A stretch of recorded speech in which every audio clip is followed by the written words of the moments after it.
Well, I finally reached 50,000 miles after about 3.5 years, and I've been running Teslify since the day after I picked up the car in July 2018, and it collects all sorts of statistics from Tesla's API. So it's not data from within the car like my products, but it records um, still hundreds of pieces of data uh, continuously as you drive, as you charge. And this has been the source of a lot of my knowledge and data over the years, and really explained a lot of things about the car. So um, I really love Teslify. I would never let go of it. Even when we were beta testing, I refused to stop running it because it's really nice to track every little thing about your car for the data geeks like me. I thought I'd walk through all the statistics and how things have been since I hit 50,000 miles to show you, what's gone on with the car in that time, but also for those who are interested in what Teslify shows you. They are continuously adding features and tweaks, but for the main gist of everything has been the same over the years. So I'm not going to go through every single thing, but you can set up different settings, and I think the most important thing is sleep modes, where it tries to not pull the car. And this is what differentiates Teslify with a lot of the other third-party apps. They will pull the car and interrupt sleep, and you might have phantom drain because of it. So these are the settings that I've always used, basically 15 minutes to try sleeping. This also means you might miss some drives, or the 15 minutes of a drive. If you stop the drive and it stops pulling the car, you may miss it. But it's the best thing to do to keep the car waiting. Teslify is a subscription. It's $5 a month, unless you refer people. So if you're interested in joining, you can when you join, you can enter jwardell as a refer, and I think you get an extra 3 months free or something like that. And you can set up your home location and your home electrical costs and all sorts of time if you have time of use. You can actually use it to set service reminders. I don't really use that stuff. But it is important to put your electrical costs in because it compares your electric costs to gas savings. And actually, I like to put in the costs of superchargers and chargers all over the place I stop at because it calculates the costs all the time. So what's showing here is your typical day. This is just today, or actually the top of the screen shows you your current status of your car, your charge status, what it's set to. As you can see, the range, the inside-outside temperature, the current day. This is a nice thing they added somewhat more recently, is kind of a graph of your battery level throughout the day. You go on a drive, it goes down. It shows a charge, bringing it back up. So whenever the car's asleep, it's not really showing anything here, but if it's awake, and it's a concept with Tesla being asleep, which is kind of off and awake, but it'll show parked when it's awake at home, how many minutes. In this case, it lost on a 1%. I don't remember if I was preconditioning the car in that case. Oh, range gain. Take it back. These things don't always make sense because sometimes the battery's kind of recalibrating itself or the temperature changes. But you kind of, as you watch this data, you kind of learn what the car's thinking. In this case, I drove down to the post office in Boston to finally ship some CAN servers out. You'll see that's actually a pretty common trip for me. And I can use that as an example. So on the day screen here, it shows everywhere I've gone for the day. I'll continue through that. Total time that it's been sleeping, and the range loss, and idles. You don't really care about that. It tries to come up with some estimate for phantom battery drain, but I don't really take it to heart too much. But how many miles you drove today, efficiency of that time. What's nice is time driven. I mean, if you had a long day of driving and you see time driven's at 8 hours or something, it's nice. It's just counted for you. It's nice to have that statistic, and it's for every day ever since I've owned the car. How much charging you've made, all sorts of things. So it's nice to have these overall statistics, where you went, and then every single drive. And just to show you, you can click on a drive, And well, this one doesn't have all that much data. I guess it was too quick. It only has a couple data points, actually. So for each data point on a drive, and I think I have mine set to 2 minutes, not 1 minute, it's recording kilowatts, speed, temperatures, battery level, and so forth. But with short drives, it's not very accurate. You see the beginning and the end of the drive. You see it on a map. You can zoom in. I'll pull up a bigger drive later. It actually shows elevation, and then what you see down below is every single data reading that it made. Sometimes I go in here when it misses things. If it loses cell phone reception, actually can get confused. You can actually go in and splice drives together if necessary. We'll look at a longer drive.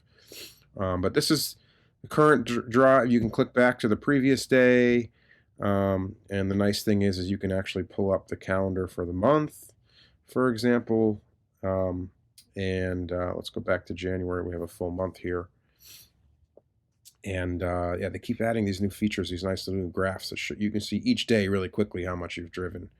And the total drives for this month of January, I did 1,600 miles. My efficiency was low because it's January and it's cold, so it's very typical to have very bad efficiency. I also don't drive slow. As you can see, the average temp was 29 while driving. And then again, estimating some of my electricity charging at home, and I would have spent somewhat more for gas. I probably haven't updated that gas price in a long time. But that month I charged at home 19 times. I used 274 kilowatt hours, 255 went into the battery, because some of that's used to heat the car. Actually, a lot of it's used to heat the car when it's cold. I also did a lot of supercharging stops because I was traveling so much, 140 kilowatt hours. So that's an unusual month for me to use that much supercharging. Travel charges, which it considers to be free charges. So I get to charge at work or other locations, and it shows you the total of that. So you kind of get this picture overview for the month. I spent 132 on fuel, but I got $25 of free fuel. You can't do that with other cars.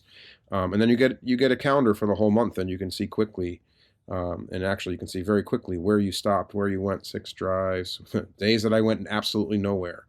And it's been busy lately, but if I go back to last year when we were at home, actually you're getting a battery graph for the entire month. This is super cool. You can see your battery level over the whole month. And a map for where I drove in the month, and I had several trips up to Vermont. So you can actually see the various routes that I've taken throughout the month. Why did I go up to New Hampshire? Oh, I had to visit the electrified garage, for example. So there you can see the trip there. Otherwise, up to Vermont. And on the drives everywhere I've charged. So I love this stuff. It's super interesting. And sometimes you think, oh, did I go here on this day? Well, yeah, I can go back to any time in the year. And check on that data. It's actually good for tax purposes. If you have to do mileage, I can click on like any location that I'm driving to, and it'll tell me every single time I went to that location. Here's an overview for all of 2021. Look how little I drove during the shutdown. And I only had 10,000 miles. But 2020 is probably worse, 9,000 miles. And 2019, 17,000 miles. So, and you can see probably like Christmas week, I drove a lot. So, I mean, this is just an incredible amount of data. And again, like you can see every single day. You can actually click on the day and it'll go right into that day. Way back in history. Everything is literally in the database. It's just so nice. So let me just go through some of the other pages here. Top destinations. I mean, hopefully your home's the top destination. You're seeing work, supermarket. My wife drove the car to work for a while, so that's her work. That was my newer job. This is how many times I've been to. Not my local post office. This is a Boston post office, where I like to drop off packages. Of course, I'm always at Home Depot. The next thing, though, is something that illustrates a property with EVs, how much energy you waste in colder temperatures. The air is much denser, so any pilots understand this with aircraft. The air is much denser, so the car needs more power to overcome that air. And also, especially because I have a 2018 with resistive heating, it's got to keep the cabin warm in cold temperatures, and that uses an incredible amount of power to do that. And the modern heat pump cars, if they're not broken, um, are much more efficient in some sense. So what it's showing here is, I guess I did drives over 20 miles because short drives are obviously not efficient anyway, so you kind of throw them out. You can change the number of miles that you care about. And you can see how the efficiency goes way down in the 60s, and it's much higher. And of course, I'm never at 100% efficiency because I don't drive that slow. You need to drive like 55 if you really want to get the 100% efficiency rated that Tesla came up with the EPA. It's pretty much unachievable in reality. Same with my gas cars. Like they fill up and they say they get 350 miles to the fill up, and I end up having to fill up after 250. It's true with every car. You don't get the rating. Everyone knows that. But here you're seeing temperature. Now the vertical graphs are how many miles I've spent at each temperature. So it's pretty rare that I'm in temperatures that low or that high. And for reference, for freedom units, freezing is here at 32. Room temperature is here at 70. Most of the time I'm in this range. But you can see how the car's efficiency range is, and this is your actual driving. So you kind of have a graph below. I mean, a table below of the same data. And then same thing with speed. As you drive faster, your efficiency goes down. Obviously, you have much more air resistance. It's not great or super low speeds because you're in stop and go traffic, but with a car, at least you're not wasting that much power doing that. So this is showing speed efficient, your relative efficiency falling with speed instead of temperature.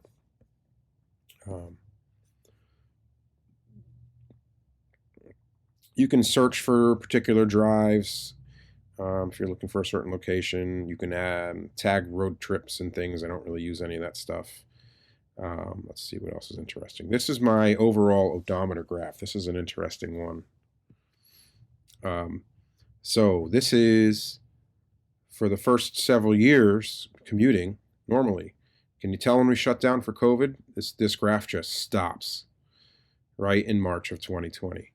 And so we had our shutdowns or COVID. I went nowhere. And then I would go a little bit, but it's pretty slow after this. So it's funny how like COVID makes a dent in everything. And it's also shocking how long ago that was already. But it's showing basically my odometer raising over time.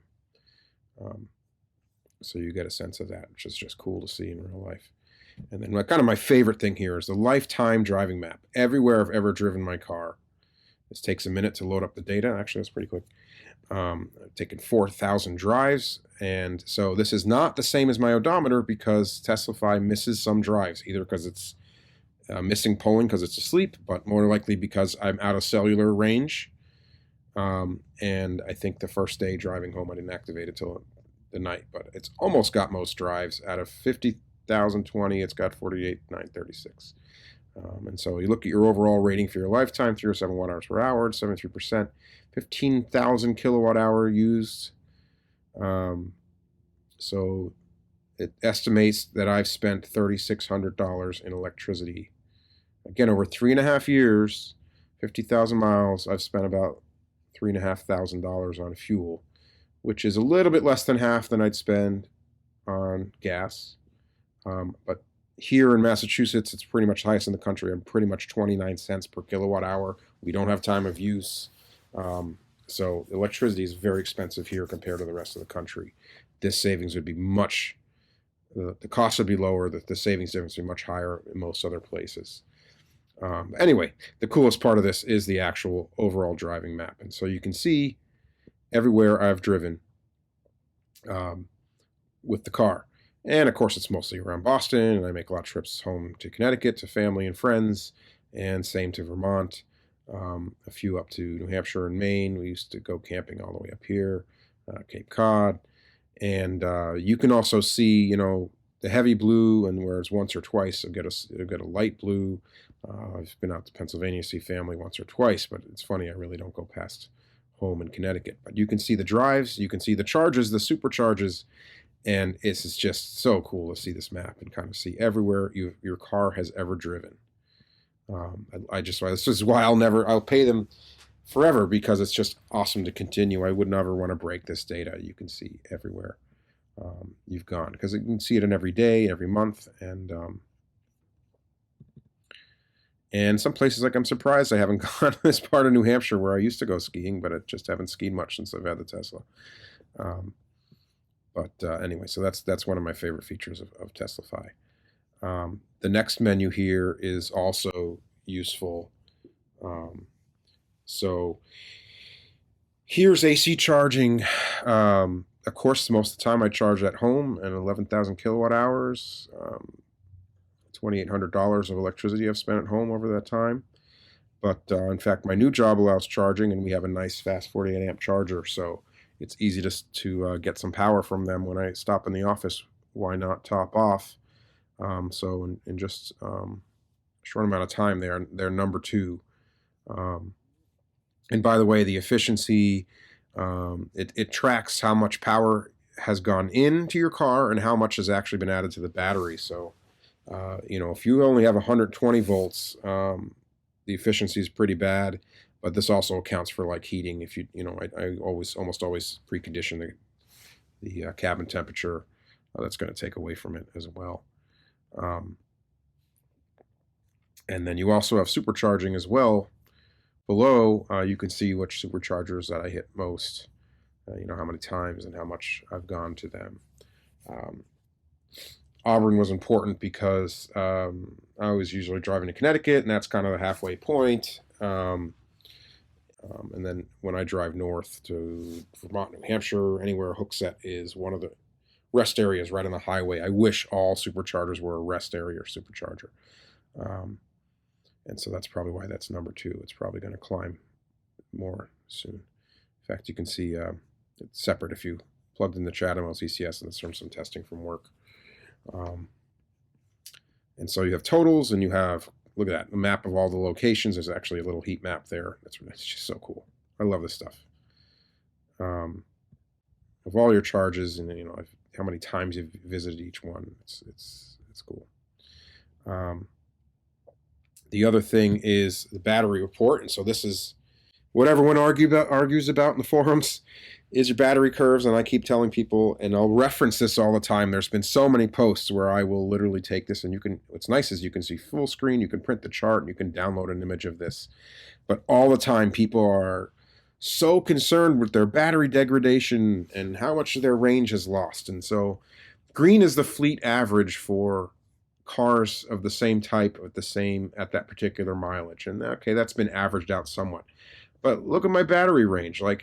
This is not real. There's no way that my battery suddenly got really sick, but then it got better, and then it got better than it was originally. No, what happened here was in early 2018, Tesla had not optimized a lot of software, and so I think they had a very simple algorithm for estimating battery capacity, which this is all based on. Your car's software estimate of battery capacity. And it worked fine until temperatures got below freezing, and then it kind of went wacky. And so this was very constant and kind of dumb, and then it got cold in the first winter, and boom, this shot down. I remember freaking out, like, whoa, here, okay, it's not really that bad. It's 285 miles instead of 310 when the car was new. But sure enough, in the spring, the temperatures came back, and it got better and better and better again. Tesla's also updated the software many times here. So what's nice is you can see actually the software rev as you drag over this. I think I'm glad they added this. It wasn't there before. Oh, it's actually showing you the temperature and the firmware version. So you can see the cold temps, the old 2018 firmwares. But the car also got smarter. And then Tesla added artificially changed the rating. And so it went above 310 to 315 or whatever. But it's all just fake software. What happens, though, in reality is it really requires good long highway drives for the battery, the software algorithms to kind of sum the energy that's being spent and look at the battery at various states. So if you don't go on long highway drives for days, weeks, especially for a month, it like always on its own will start drifting downward. So if you don't do regular hour-long highway drives, this will drift downward on its own. It doesn't mean there's anything chemically wrong with your battery. It's just the software algorithm. I try to stress this all the time in the forums.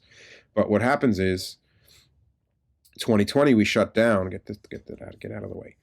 2020 we shut down, and I wasn't driving so much, so you saw that this went down a bit. And then I started driving again. I think I went on some trip and it jumped up.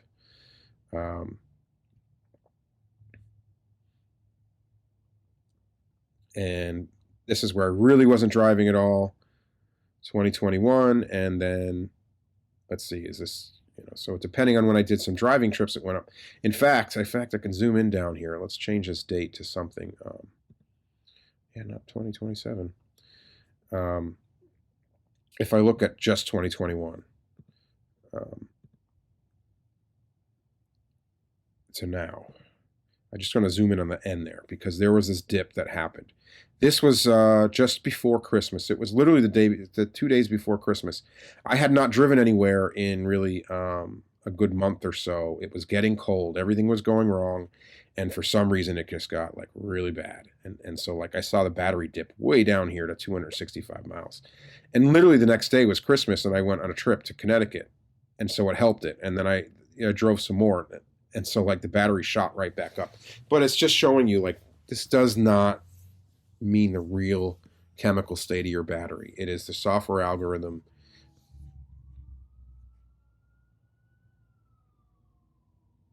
Hopefully I cut out those sirens. So anyway, but this battery graph is, let's just set this back to the whole duration. And again, July 18th, 2018 is when I got the car. Anyway, so that's the overall graph. You can kind of compare yourself to the fleet average, but don't take it all to heart. And then you can also see starting range versus current range, and shows you a 6% degradation loss. You can see your best versus your current and your best versus your worst. I mean, like technically you could say you lost 16%, but it went to 6, but it just goes to show. But after 50,000 miles and 3.5 years, and lately I have been driving a lot, so this is probably a little bit more accurate, although it's cold. So maybe it's a little bit better than this, but 6% loss is pretty good. And so it shows you all the charges. You can actually customize charges equal or greater to 60%. So it's trying to stretch do the math there to stretch the results. Showed you the calendar. You can also submit some live controls to your car, just kind of like your app, where you can lock and unlock and honk and flash and set your charge. I used to use this to set my charge level to exactly 80 because it's hard to drag it in the car's UI, just like everything else in the car's UI is not so great. You can set up schedules and reminders, and I guess there's Alexa support. And then the other really nice thing about Teslify, and this is free. You don't need to have an account at Teslify. When you go on to Teslify.com, you can at least click the fleet software updates. And so what we see here is another really nice feature of Teslify. It shows every software version that everyone has. And so you can see the latest software and when it started coming in. So we saw 2022.4 a while ago, but it kind of trickled. You only see a couple of cars. And then 4.5 came out 3 days ago, and okay, there's a lot more cars have got it, but it's not thousands. In fact, now you can see how many are waiting to download. And so I use this a lot to see what the software distribution is. When a new update comes out, it's not like what's newest, it's how many people are getting it, because it's your only judgment of what's your likelihood of getting it. It's kind of random what software deems to give randomly to your car. In fact, this is interesting. This is new, actually. So you're kind of seeing installs over time. And this is like live, who it's getting, just a live stream. But this is the more useful graph, right? So here's all the software versions, and you're like, well, I'm way back here freaking out. This is what I have now, 44, 30, 11. And normally I'd be like, wow, I'm several versions behind, and people like freak out about it. But when you see this graph, it's like, oh, well, most people are on that version. So I'm really there with most people. In fact, there's still a lot of people back here.